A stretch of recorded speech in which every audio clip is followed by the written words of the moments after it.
Yeah, so in the book, I define unschooling as disentangling education from schooling and looking at, schooling as one method to be educated, certainly the most dominant in our society, but it's really not the only one. And in fact, in terms of compulsory schooling, which I detail a lot of the history of in the book, mass schooling is a relatively recent kind of cultural phenomenon dating back to the mid 19th century. And prior to that, there was a much broader, more, sort of varied definition of education. One of my favorite quotes, in fact, from the book is from the education historian Carl Castle, who wrote the book Pillars of the Republic. And he says, society educates in many ways, the state educates through schools.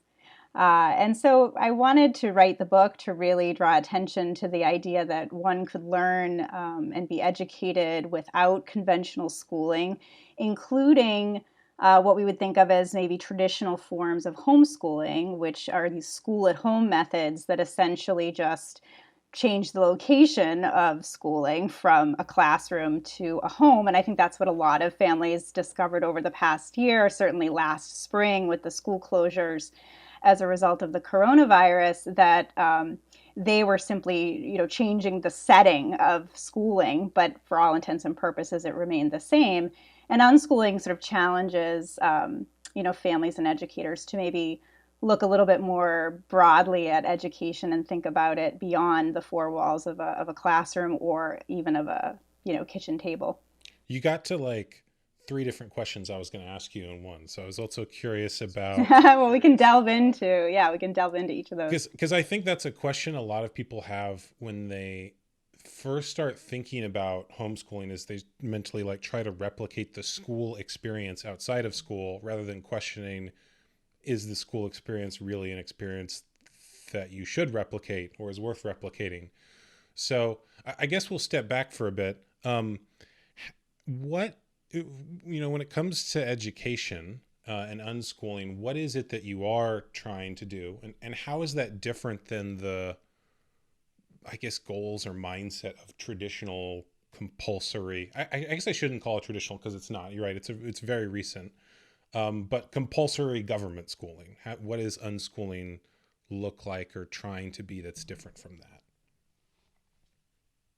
Yeah, so my motivation for writing Unschooled was really to profile the families that were learning this way, sort of self-directed education tied to a child's interests and passions, facilitated by parents, and really involving, a full immersion in one's community and the people, places, and things around them, so that parents would really be the ones connecting their children and their children's interests to available community resources and mentors and tutoring and classes and activities, so that it's really a whole community kind of education experience, and in many ways much more authentic than sort of the age segregated classrooms with a standardized curriculum that you'd find in a conventional school environment. And in fact, a lot of the reason why, for the growth in homeschooling pre-pandemic, and of course we can talk about just the explosive growth in independent homeschooling over the past year, but even prior to that, the New York Times, for example, had an article several years ago detailing this kind of surge in homeschooling, in particular among urban secular families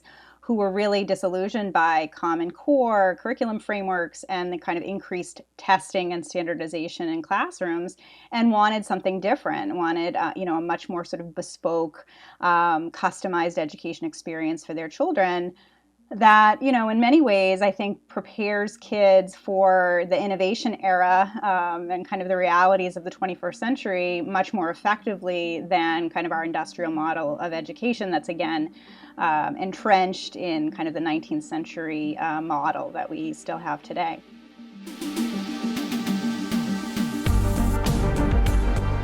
Thank you for listening. If you like this clip, please subscribe and share the show with someone else who would also like it.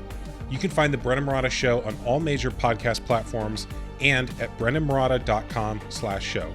Thanks again for listening, and I hope to share more with you in the future.